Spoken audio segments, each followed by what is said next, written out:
Study with the. कैसे हैं आप सब? आई होप आप सब ठीक होंगे और अपनी पढ़ाई कर रहे होंगे। तो today we will continue our chapter 1 chemical reaction and equation. तो पिछले वीडियो में हम डिकम्पोजिशन रिएक्शन कर रहे थे और हमने यहाँ तक कर लिया था। अगर आपने उसकी वीडियो नहीं देखी है तो पहले वो वीडियो देख लीजिए, उसका लिंक आपको डिस्क्रिप्शन में मिल जाएगा। तो शुरू करते हैं एक्टिविटी 1.7 से।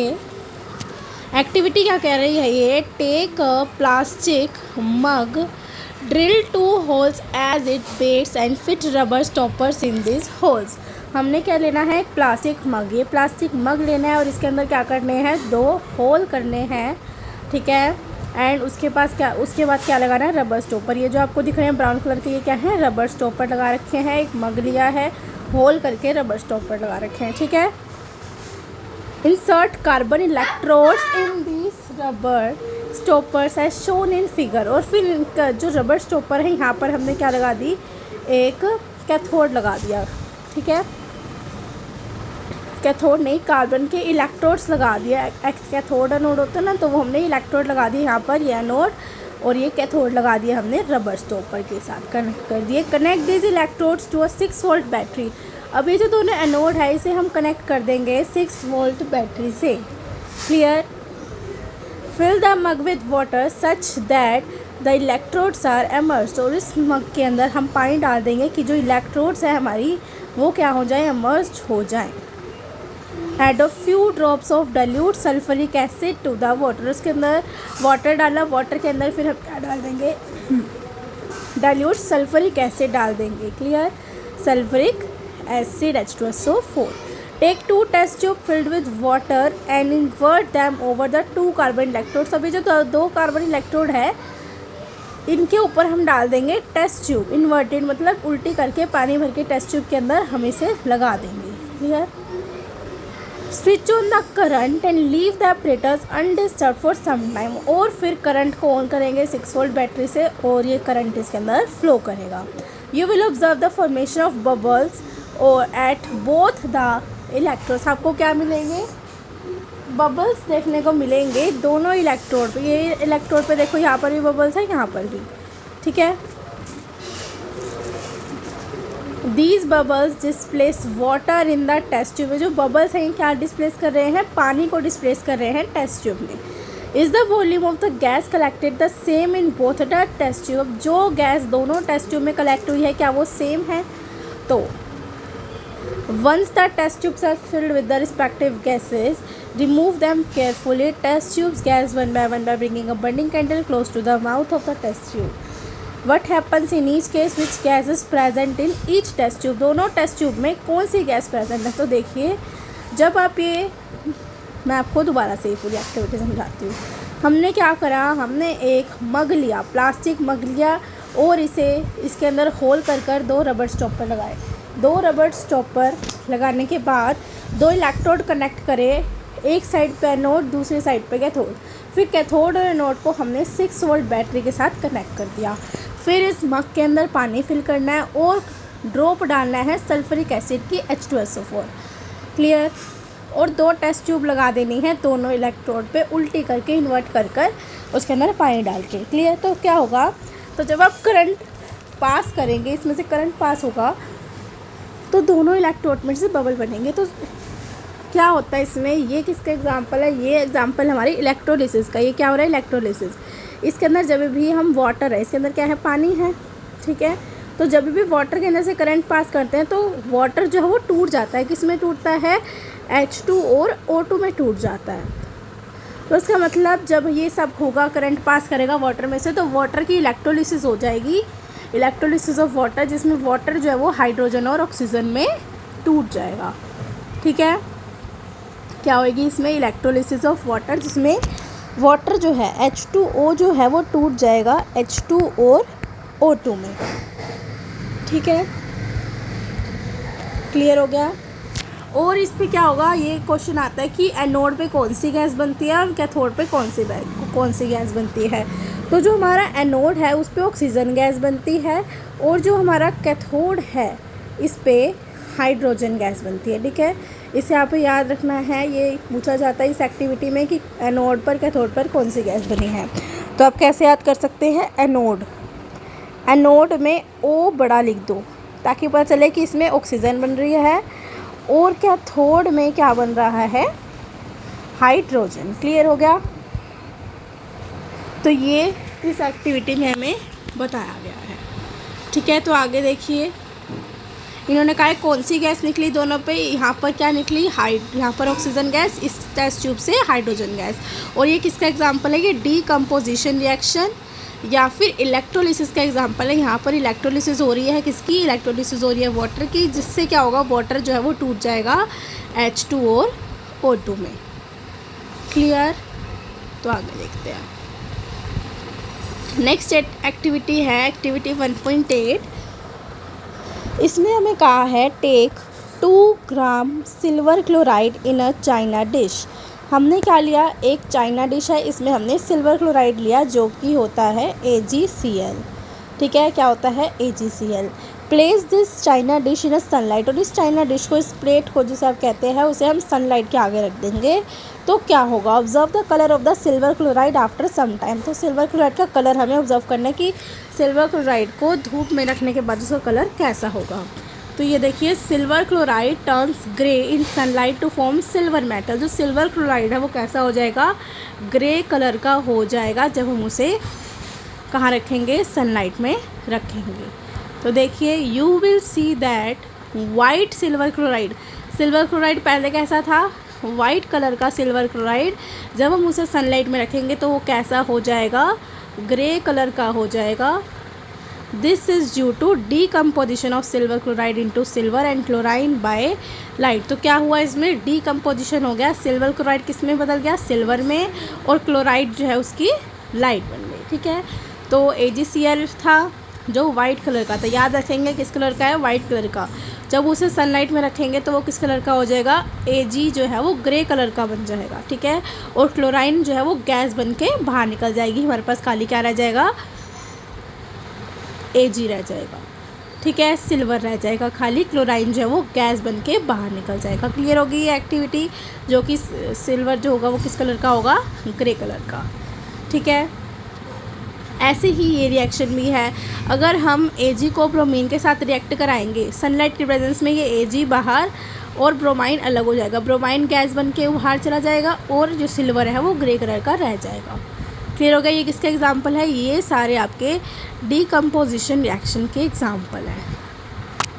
ठीक है, the above reaction are used in, ये जो रिएक्शन है AgBr वाली, ये किस में यूज़ होती है, ब्लैक एंड वाइट फोटोग्राफी में, ये मोस्ट इम्पॉर्टेंट है।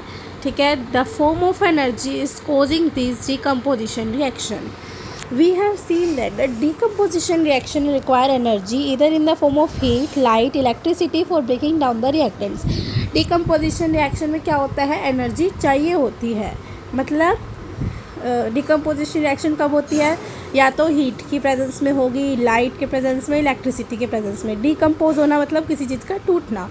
तो कोई चीज़ कब टूटेगी, जब हम उसे हीट करेंगे, लाइट देंगे, इलेक्ट्रिसिटी देंगे तो ही होगा। अभी हमने इलेक्ट्रिसिटी का एग्जांपल देखा, हाइड्रोलिसिस वाला। ठीक है, ये इलेक्ट्रिसिटी का एग्जांपल हो गया, ये सनलाइट का एग्जांपल हो गया। ठीक है, हीट का एग्जांपल ये हो गया। तो डिकम्पोजिशन रिएक्शन कब होती है, इन्होंने लिख रखा है, या तो हीट हो, लाइट हो, इलेक्ट्रिसिटी हो तो डिकम्पोजिशन रिएक्शन होती है। इसका मतलब क्या हुआ, डिकम्पोजिशन रिएक्शन कैसी है, एंडोथर्मिक है या एक्सोथर्मिक। एक्सोथर्मिक क्या होता है, जब हीट बाहर निकलती है।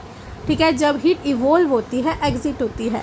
और एंडोथर्मिक कब होता है, जब हीट एंटर करती है, जब हम किसी रिएक्शन को करने के लिए हीट को यूज़ करते हैं तो होती है। ठीक है, तो क्या डिकम्पोजिशन रिएक्शन क्या है, in the light electricity for breaking down the reactants. Reactions जिसमें एनर्जी एब्जॉर्ब की जाती है उसे हम बोलते हैं एंडोथर्मिक रिएक्शंस। तो एंडोथर्मिक रिएक्शन कौन सी होती है, जिसमें हीट एब्जॉर्ब की जाती है उसे एंडोथर्मिक। तो डिकम्पोजिशन रिएक्शन क्या है, डिकम्पोजिशन रिएक्शन एक एंडोथर्मिक रिएक्शन, कोई भी डिकम्पोजिशन रिएक्शन होगी वो क्या होगी, एंडोथर्मिक होगी। क्लियर हो गया। चलो, तो ये भी आप एक्टिविटी दे रखिए, ये भी एक्टिविटी आप कर सकते हैं। इसमें क्या कह रखा है, 2 gram barium hydroxide in test tube. एक टेस्ट ट्यूब ली, उसमें हमने क्या डाल दिया, barium hydroxide BaOH twice. Add 1 gram of ammonium chloride, फिर क्या डाला, ammonium chloride. And mix with the help of a glass rod की हेल्प से उसमें मिक्स कर दिया। Touch the bottom of the test tube with your palm, what do you feel, is exothermic और endothermic? तो ये एक्सोथर्मिक रिएक्शन हो, endothermic reaction होगी या एक्सोथर्मिक, आप मुझे कमेंट करके बताइएगा। ठीक है, ये एक्टिविटी आपका क्या है, होमवर्क। आप मुझे बताएंगे कि इस एक्टिविटी में क्या कंक्लूज़न है इसका। ठीक है, तो फिर मैं आपको नेक्स्ट वीडियो में ये एक्टिविटी का आंसर बताऊंगी। तो आगे ये ब्लू बॉक्स दे रखा है, ये भी आपको खुद करना है। इसके सॉल्यूशंस हम नेक्स्ट वीडियो में डिस्कस करेंगे। नेक्स्ट आता है डिस्प्लेसमेंट रिएक्शन। डिस्प्लेसमेंट रिएक्शन क्या होती है? डिस्प्लेसमेंट रिएक्शन की में एक्टिविटी दे रखी है, देखिए। Take 3 iron nails and clean them by rubbing with sand paper. हमने क्या लिया, इन्होंने कहा कि 3 हमें लेने हैं आयरन नेल। आयरन नेल क्या होता है, कील। 3 कील लेने हैं। Take 2 test tube marked as A and B, और 2 टेस्ट ट्यूब लेनी है, A test tube, B test tube. Take about 10 ml copper sulphate solution, और दोनों में क्या डालना है, कॉपर सल्फेट सोल्यूशन, मतलब CuSO4। Tie 2 iron nails with a thread and immerse them carefully in the copper sulfate solution test tube B for about 20 minutes. Keep the iron nail aside the, देखो एक second, ये क्या हो गया, देखो इन्होंने हमें कहा है कि हमें 3 आयरन नेल लेने हैं, 3 की लेने हैं, और 2 टेस्ट ट्यूब लेनी है, test tube A, test tube B। ठीक है, 2 टेस्ट ट्यूब लेनी है, और हमें बताना है दोनों में क्या डालना है, कॉपर सल्फेट सॉल्यूशन डालना है। क्या डालना है, copper sulphate solution. Take 2 iron nails with a thread and immerse them careful in the copper sulphate solution in the test tube B. और जो टेस्ट ट्यूब बी है, टेस्ट ट्यूब बी के अंदर हमें 2 कील डालने, 20 मिनट के लिए, और 20 मिनट्स के बाद take out the iron nails from copper sulphate solution में से वो कील निकाल लेने हैं। Compare the intensity of the blue colour of copper sulphate solution in the test tube A and B. फिर दोनों टेस्ट ट्यूब ए और बी दोनों को चेक करना है कि दोनों में कॉपर सल्फेट का कलर क्या है। Also compare the colour of the iron nail dipped in the copper sulphate solution with the one kept a side, और उसका कलर भी देखना है कि जो कील हमने कॉपर सल्फेट सॉल्यूशन में डाले थे।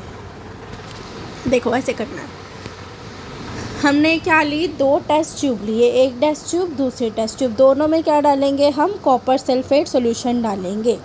ठीक है, दोनों में हमने क्या डाला, कॉपर सल्फेट सॉल्यूशन। एक में हमने कील डाला, आयरन नेल डाला, दोनों में, ठीक है, इमर्स करा, तो क्या होगा, Y does the iron nail डाला था। जब इसके अंदर आयरन नेल डालेंगे तो जो कॉपर सल्फेट है वो रिएक्ट कर जाएगा आयरन के साथ, और आयरन नेल का कलर क्या हो जाएगा, ये कलर का, उसके ऊपर कोरोड हो जाएगा वो। ठीक है, तो देखो, why does the iron nail become brownish in colour and the blue colour of the copper sulphate solution fade. कि क्यों कॉपर सल्फेट का सोल्यूशन है वो फेड हो गया जब हमने कॉपर सल्फेट के अंदर क्या डाले, कील डाले। तो क्यों हो गया, क्योंकि ये जो कील था, ये जो आयरन था, ये रिएक्ट कर गया कॉपर सल्फेट सॉल्यूशन के साथ, और इसी वजह से ये रिएक्शन हुई, और आयरन नेल जो है वो ब्राउन कलर का हो गया था, और कॉपर सल्फेट सॉल्यूशन का कलर भी कैसा हो गया, देखो ये कॉपर सल्फेट सॉल्यूशन का कलर क्या हो जाएगा, फेड हो जाएगा। क्लियर हुआ ये बात, ये एक्टिविटी क्लियर हो गई। तो क्या हुआ, जब हमने कॉपर सल्फेट के अंदर आयरन डाला, Fe मतलब वो नेल, ठीक है, वो कील किसके अंदर डाला हमने, कॉपर सल्फेट सॉल्यूशन में, तो क्या होगा, रिएक्शन होगी डिस्प्लेसमेंट।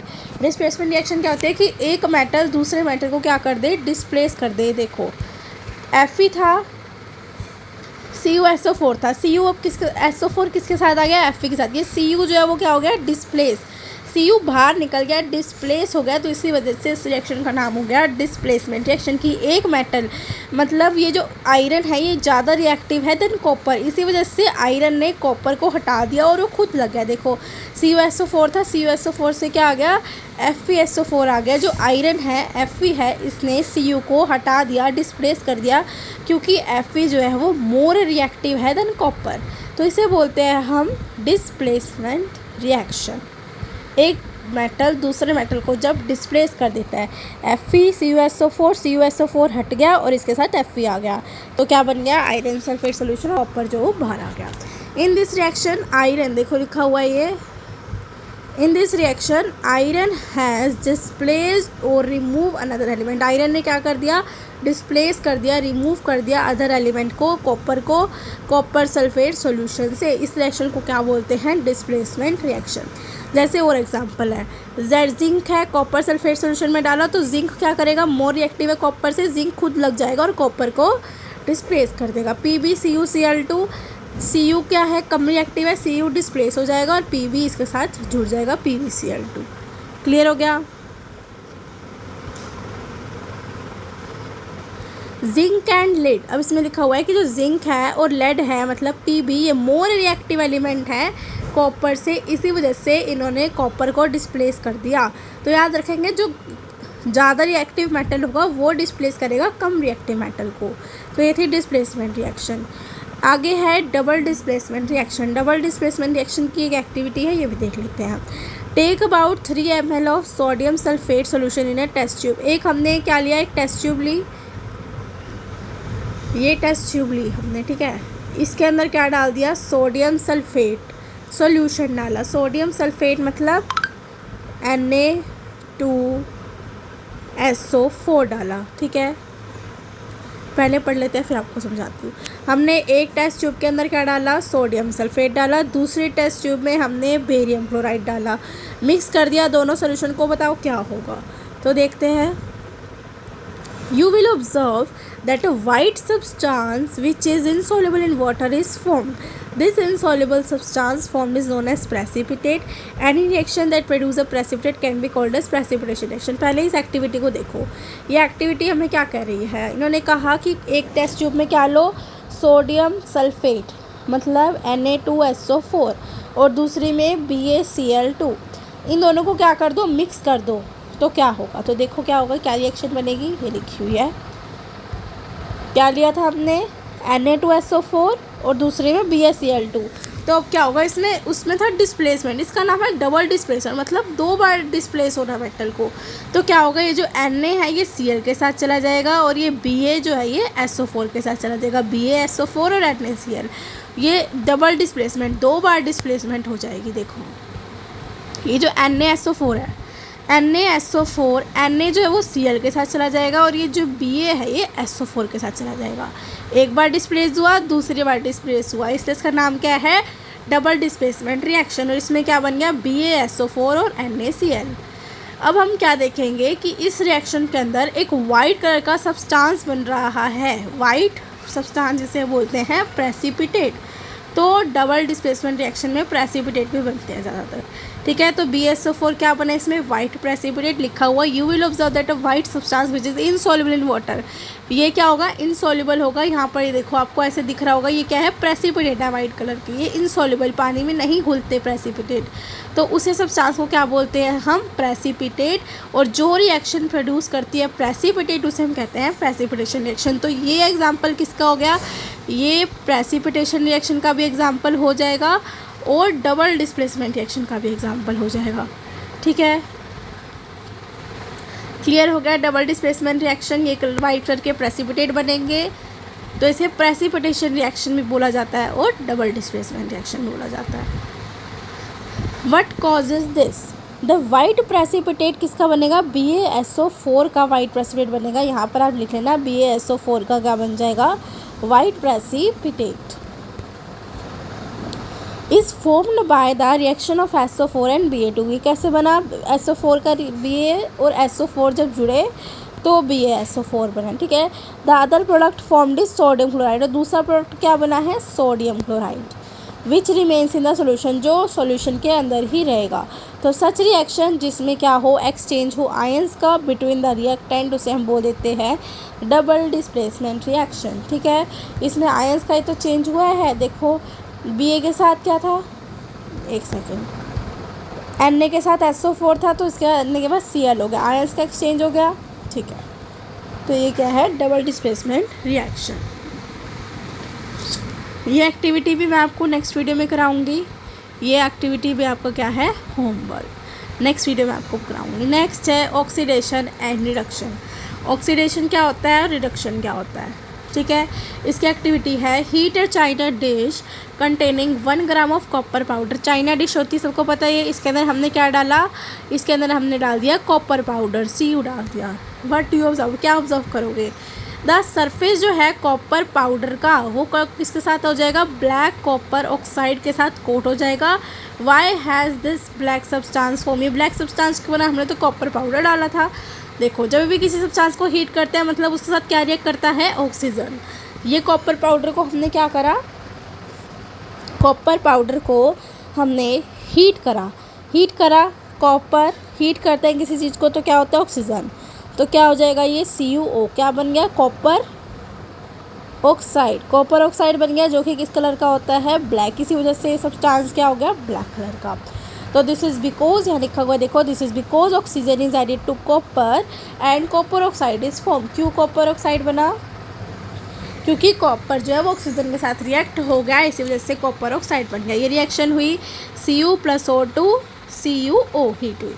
तो if hydrogen gas is pass, अगर हाइड्रोजन गैस को पास करेंगे ओवर दिस हीटेड मटेरियल, अगर हम CuO जो हमारा बना इसमें से अगर हम हाइड्रोजन गैस को पास करें तो क्या होगा, द ब्लैक कोटिंग जो है सरफेस पे वो कैसे हो जाएगी, brown, as the reverse reaction take place.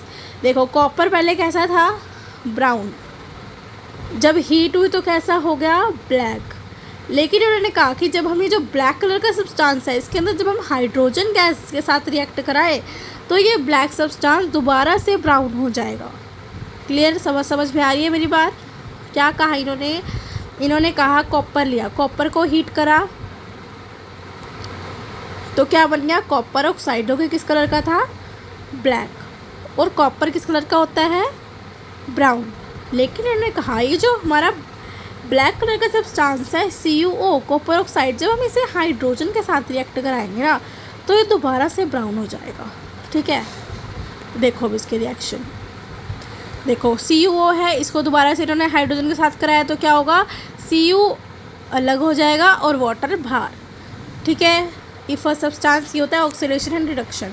तो आगे पढ़ती हूँ, आपको समझाती जाती हूँ। If a substance gain oxygen during a reaction, जब एक सब्सटेंस ऑक्सीजन गेन करता है एक रिएक्शन में उसे हम बोलते हैं ऑक्सीडेशन। देखो मैं आपको पहले समझा दूँ ऑक्सीडेशन और रिएक्शन क्या होता है। जब कोई भी सब्सटेंस है उसमें क्या हो, एडिशन होगा ऑक्सीजन का, उसमें एडिशन होगा, ऑक्सीजन डलेगी उसके अंदर तो उसे हम बोलते हैं ऑक्सीडेशन। और रिडक्शन क्या होता है, जब एडिशन होता है, हाइड्रोजन गैस किसी के साथ रिएक्ट करती है, हाइड्रोजन गैस जलती है, उसे हम बोलते हैं रिडक्शन। ऑक्सीडेशन मतलब जिसमें ऑक्सीजन ऐड हुई, रिडक्शन जिसमें हाइड्रोजन गैस ऐड हुई। ठीक है, देखो अब ये देखो ऊपर वाली रिएक्शन देखो, Cu + O वाली, ये क्या हो रहा है, इसमें ऑक्सीजन ऐड हुई तो ये क्या है, ऑक्सीडेशन रिएक्शन। इसमें हाइड्रोजन गैस ऐड हुई तो ये कौन सी रिएक्शन है, रिडक्शन है। ठीक है, क्लियर हो गया। आगे पढ़ते जाइए और आपको मैं बताती जाती हूँ। ठीक है, if a substance gain oxygen during a reaction it is said to be oxidise, तो वो क्या हुआ है, ऑक्सीडाइज। अगर एक सब्सटेंस जो है वो लूज़ करता है ऑक्सीजन को ड्यूरिंग अ रिएक्शन तो उसे हम बोलते हैं रिड्यूस। जब इसने देखो कोई भी सब्सटेंस है उसने ऑक्सीजन को अपने पास ले लिया तो होगा ऑक्सीडेशन। और जब एक सब्सटेंस है CuO इसने रिमूव कर दिया ऑक्सीजन को तो हो कहेगा रिडक्शन। ठीक है, क्लियर हो गया। जब एक सब्सटेंस ऑक्सीजन लेगा वो ऑक्सीडेशन, जब एक सब्सटेंस ऑक्सीजन को छोड़ेगा, ऑक्सीजन को हटा देगा, ऑक्सीजन को रिड्यूस कर देगा तो कहेंगे रिडक्शन। ठीक है, it is said to be reduce.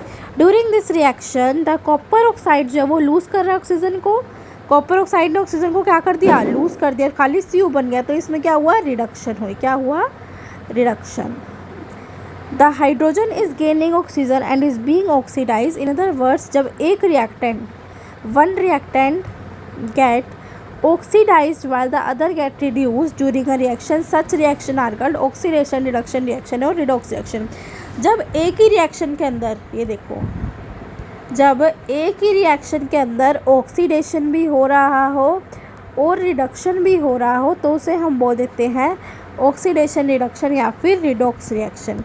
Clear, अब कैसे पता चलेगा आपको कोई रिडॉक्स रिएक्शन है, ये रिएक्शन देखो, CuO plus H2, Cu plus H2O।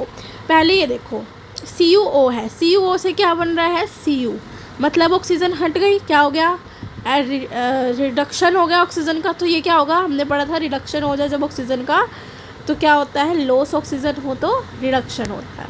तो इसका मतलब क्या हुआ, ये तो रिडक्शन हो गया। यहाँ पर रिडक्शन ऑफ देखते हैं ऑक्सीडेशन, ऑक्सीडेशन मतलब ऑक्सीजन ऐड होना। H2 है, H2 से क्या बन रहा है H2O, ऑक्सीजन ऐड हो गई तो यहाँ क्या हो रहा है ऑक्सीडेशन, मतलब इस रिएक्शन में ऑक्सीडेशन भी हो रहा है और रिडक्शन भी। तो ये क्या है, रिडोक्स रिएक्शन है। क्लियर हो गया। और एग्जांपल देख लो, जैसे कि अब है ZnO plus carbon, Zn plus CO। Zn से क्या बन रहा है, सेम सेम लेना है। Zn से क्या बन रहा है, ZnO से Zn बन रहा है। ऑक्सीजन क्या हो गया, लॉस हो गया, तो यहाँ पर क्या हो रहा है रिडक्शन। कार्बन से क्या हुआ, कार्बन मोनोऑक्साइड बन रहा है तो ऑक्सीजन ऐड हो गया, तो यहाँ पर हो रहा है ऑक्सीडेशन। तो ये कौन सी रिएक्शन हुई, ये हो जाएगी भाई रिडॉक्स रिएक्शन। ठीक है, नेक्स्ट एग्जांपल देखो, MnO2 4HCl, MnCl 2H2Cl। MnO2 से क्या बन रहा है Mn, ऑक्सीजन रिड्यूस हो रहा तो ये क्या हो जाएगा रिडक्शन। HCl से ऑक्सीजन क्या हो गया, ऐड हो गया, तो यहाँ पर क्या हो रहा है ऑक्सीडेशन। तो ये भी क्या है, एक रिडॉक्स रिएक्शन है। क्लियर हो गया, ऑक्सीडेशन और रिडक्शन क्या होता है। चलिए, इन रिएक्शन 1.3 कार्बन जो है वो ऑक्सीडाइज्ड हुआ है to CO and ZnO is reduce. देखो इसमें कार्बन ऑक्सीडाइज हो गया, कार्बन से CO और ZnO से Zn is reduce to zinc. और इसमें HCl ऑक्सीडाइज हो गया Cl2 से, whereas MnO2 is reduce to MnCl2। From the above example हम कह सकते हैं कि एक सब्सटेंस जब गेन करता है ऑक्सीजन को, जब लॉस करता है हाइड्रोजन को, तो उसे हम क्या बोल देते हैं ऑक्सीडाइज। अगर एक सब्सटेंस लॉस करता है ऑक्सीजन को और गेन करता है हाइड्रोजन को, उसे हम कह देते हैं रिड्यूस्ड। तो ऑक्सीडेशन रिएक्शन समझ में आ गया। चलिए, लास्ट टॉपिक है हमारा कोरोजन और रेंसिडिटी। ठीक है, कोरोजन क्या होता है, यू मस्ट हैव ऑब्जर्व्ड, आपको पता ही होगा कोरोजन का मतलब क्या होता है, जंग लगना। You must have observed that iron article or shiny when new but get coated with a reddish brown powder when left for some time। कोई आयरन का आर्टिकल है, वो शाइनी होता है, लेकिन जब वो पुराना हो जाता है वो उसके ऊपर एक रेडिश ब्राउन कलर का पाउडर जम जाता है। ठीक है, दिस प्रोसेस को हम क्या बोलते हैं, रस्टिंग ऑफ आयरन। आयरन पे जब जंग लग जाता है उसे बोलते हैं rusting of iron. Some other metals also get tarnished in this manner। Have you noticed the color of the coating form of silver और कॉपर। अब कॉपर और सिल्वर है, उस पर भी जंग लग जाता है, क्या आपने देखा उसके ऊपर कौन से कलर की कोटिंग होती है। जब एक मेटल अटैक होता है किसी सब्सटेंस से और सच एज मॉइस्चर के साथ, मॉइस्चर के कंटेक्ट में आता है, एसिड के कंटेक्ट में आता है, तो उसके ऊपर क्या लग जाता है, जंग, कोरोड हो जाता है वो। उस प्रोसेस को हम क्या बोल देते हैं, कोरोजन। तो कोरोजन क्या होता है, जब एक मेटल है, ठीक है, उसके ऊपर क्या आता है, एक मॉइस्चर, कोई एसिड आ गया, मॉइस्चर के साथ जब वो कंटेक्ट में आता है तो वो कोरोड हो जाता है। जैसे कि जो black coating on silver and the green coating on copper are other example of corrosion. अब जैसे सिल्वर है, सिल्वर जो है चांदी, वो काली हो जाती है थोड़े टाइम तक, क्यों, क्योंकि उसके ऊपर क्या हो जाता है, कोरोजन हो जाता है। ठीक है, और जैसे कि कॉपर है, कॉपर के ऊपर क्या कलर हो जाता है, ग्रीन कलर का हो जाता है, तो वो भी क्या है, कोरोजन है। ये कुछ एग्जाम्पल दे रखे हैं कोरोजन के। Corrosion causes damage to car bodies. अब कोरोजन की वजह से गाड़ियाँ भी ख़राब हो जाती हैं। आपने देखा हो कोई जंग लगी हुई गाड़ी, कीलों पे आयरन की रेलिंग्स होती हैं, उस पर जंग लग जाता है, ब्रिजेस पे जंग लग जाता है, शिप्स जो बनी होती हैं आयरन की, उस पर मेटल की, उस पर जंग लग जाता है।